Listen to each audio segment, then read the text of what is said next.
Hi friends, జై శ్రీరామ్. ఈరోజు నేనైతే నిన్ననే చేశాను అనుకోండి, సీతారాముల కళ్యాణం కదా. ఈరోజు నేనైతే రాముడి కోసమని మా ఊరికి ఒకటి వేరొక ఒకటి చేశాను.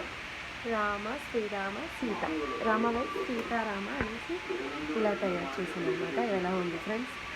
ఈ బ్యాంగిల్స్ కూడా నేనే తయారు చేశాను రాముడి కోసం, అదే సీతాదేవి రాముడి ఇచ్చినట్టు. ఇవి కూడా ఎలా ఉన్నాయి ఫ్రెండ్స్? నేను నా చేతితో స్వయంగా ఆ కొబ్బరి బొండం కూడా ఇవి కూడా తయారు చేశాను అనమాట. నాకైతే చాలా హ్యాపీగా ఉంది. ఇలా నేను తయారు చేసి రాముల వారికి చీరాలని వేయడం అనేది చాలా చాలా చాలా హ్యాపీగా ఉందన్నమాట. నా చేతితో తయారు చేయడం అంటే ఇంకా ఈరోజు ఆ పుణ్యం దక్కాలంటే చాలా అదృష్టమై ఉండాలి కదా. దీంతోపాటు ఇది కూడా రాముడు వెజ్ సీత. ఎలా ఉంది ఫ్రెండ్స్?